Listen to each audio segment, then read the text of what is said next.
भाइयों और बहनों, मेरे बच्चों सब जो कहानी देख रहा है, सुन रहा है, मेरा कहानी शुरू करे जा रहे हैं। मेरा चैनल में आप लोग के स्वागत है। तो पूरा कहानी सुनिएगा, अच्छा लगे तो लाइक सब्सक्राइब करिएगा। मेरा कहानी कैसा होता है। तो एक दिन के बाद था कि एक गांव में एक बूढ़ी औरत थी, पति पत्नी। उसका एक बच्चा था। तो 3-4 साल के बच्चा हुआ होगा, तब तक से दोनों व्यक्ति के लिए देहांत हो गया। तो बच्चा तो एक अनाथ हो गया ना, कोई नहीं था। तो जकरा कोई नहीं रहता है ओकरा के कौनो नहीं पूछता है। गांव भर में कोई घरे जाए तो कोई का दया लगे तो कुछ दे दे, आ नहीं तो कहे कि अरे मर गई, हम ही लोग पछोगे का, कितना हम लोग केकरा केकरा के करेंगे। दिन भर तो भिखारी आता है दुआरी पर। जब कुछ बचवा हो गया बड़ा, 8 साल 9 साल के, तो मन में सोचा कि अब किसी के घर नहीं जाएंगे। अब जा रहे हैं, भगवान जन्म दिए हैं तो वही मेरा बेड़ा पार करेंगे। जा रहे हैं कहीं बाहर जंगल में बैठ के हम तपस्या करेंगे, हम भगवान के ध्यान में रहेंगे। वही न जन्म दिया, वही न माता पिता छीन लिए। नहीं ऐसे बनाते तो माता पिता रहता तो हमारा इतना तकलीफ काहे के होता। ये मन में विचार करके आगे निकल गया तो छोटा सा एक कुटिया दिखाया दिया। तो जा कर के उसमें बैठ गया। और कुटिया में एक साधु रहते थे। तो साधु रहते, शाम में साधु मांग चढ़ के कहीं से आए। तब बोले कि तुम कौन हो। तो बोला, अपन पूरा सच्चाई बता दिया कि मैंने फलना गांव के फलना के हम लड़का हैं, माता पिता हमारा नहीं है, हमारा बहुत तकलीफ़ हो रहा था, कोई नहीं दे रहा था, तो हम भगवान के आश्रम में आए। बोले कि ठीक है बच्चा रहो। अब कुटिया में जब हम जहिया यहाँ से जाएंगे, भगवान जी ले चलेंगे, हम अपना समाधि लेंगे तो इसको हम जैसा मठ कहता है बना देंगे, कुटिया के मालिक हो जाएगा। ठीक है, रहने लगा। रहते रहते एक दिन साधु बाबा बोले कि बच्चा तो का उनका नाम वो अपना कृष्ण गोपाल रखती है। कहें कि अब बाप पता नहीं क्या नाम रखा था, क्या नाम बचा के पता कहाँ पे था। 3 साल के बच्चे था तो कहे कि अब हम कृष्ण गोपाल के नाम से पुकारेंगे। तो एक दिन के बाद था कि वो जा रहे थे अपना तीर्थ में। तो बोले कि कृष्ण गोपाल, तो हाँ अब तो मेरा प्रभु का ध्यान रखिएगा। तो बोले कि ठीक है जाइए। तो गैला के बाद में अपना रोज़ जैसे कि वो साधु बाबा करते थे वैसे ही नहा धोआ के मंदिर उंदिर धो धा के अपना खाना बनाएंगे। खाना बना करके अरे जाके रख देंगे।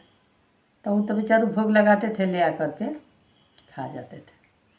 रख देते तो वो खइबे नहीं कोई करे।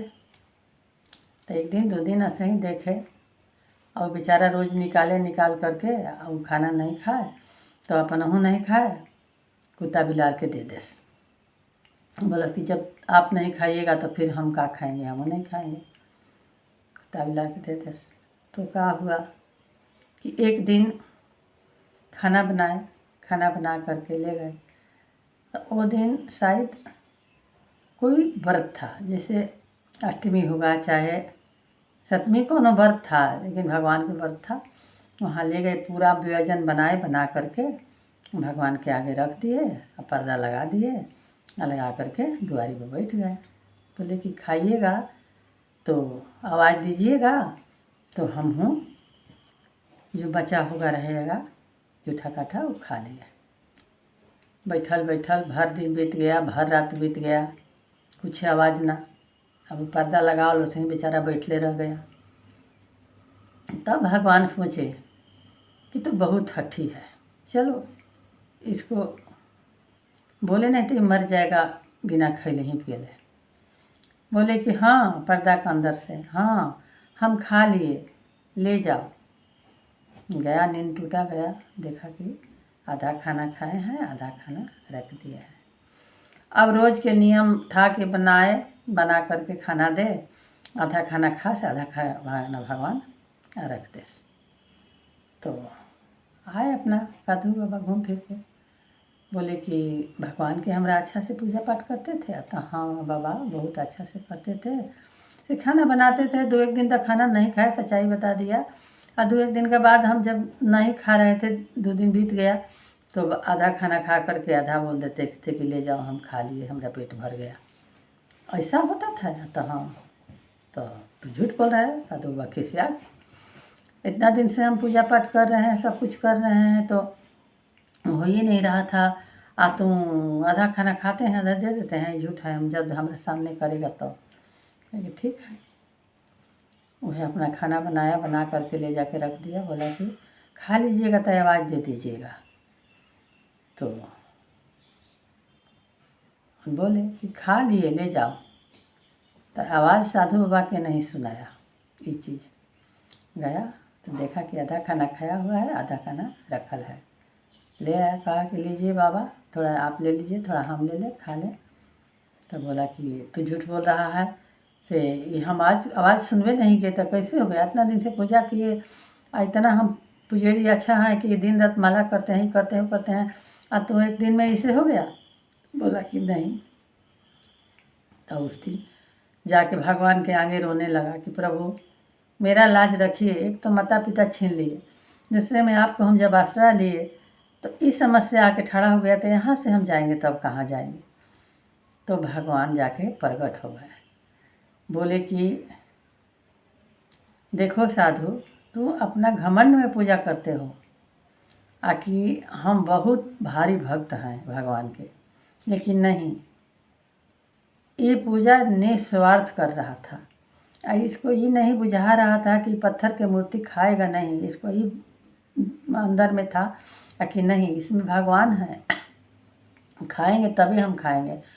तो कभी नहीं बोला है कि भगवान भोजन ग्रहण करिए तब हम एकरा के ग्रहण करेंगे। तो दिन रात 2 दिन उपास रह गया, 3 दिन के खाना फेंक दिया। तो इसीलिए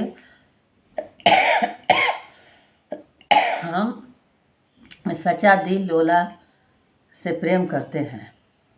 तो ओकरे चलते साधु बाबा के दर्शन हो गया भगवान के। अब भगवान के प्रणाम किया, कहा कि प्रभु हम हार गए, आई जीत गया। तो यही पर कहाता है कि गुरु बुरे रह गए, चेला चीनी हो गए। यही चेला और गुरु के सवाल है। आप लोग का मेरा कहानी कैसा लगा, मेरा सीख कैसा लगता है? मेरा तो बुझाता है कि सच्चाई से कोई के सामने रहिए, कोई से झूठ मत बोलिए। खैर हम जानते हैं कि सच्चाई के साथ केहू नहीं देता है, ये हमारा जानकारी है, लेकिन तपर भी अपना सच्चाई नहीं छोड़िएगा तो एक दिन ना एक दिन आप ही का जितली होगा। काहे कि झूठ के बाजार ढेर नहीं चलता है। एक झूठ बोले खातिर 100 झूठ आदमी बोलता है तो एक झूठ पच जाता है वहाँ, और फिर पचता नहीं, फिर ऊपर हो जाता है। तो मेरा तो यही है कि कोई झूठ ना बोले, बात है तो सच्चा कहे, चाहे कोई का कड़वा लगे व कुछ भी लगे। लेकिन हाँ, कलयुग है, थोड़ा सा कोई चलता है, लेकिन चले वही उतना भर आकि चल सके, और झूठ पर झूठ नहीं बोलना चाहिए। भाइयों और बहनों, मेरा कहानी कैसा लगा? अच्छा लगा होगा लाइक सब्सक्राइब करिएगा, कमेंट करिएगा, शेयर करिएगा। फिर कल मिलेंगे नया उम्मीद के नया किरने के साथ। तब तक के लिए नमस्कार, खुश रहिए, सब कोई बना रहे। हर हर महादेव, जय श्री राम, जय कृष्ण।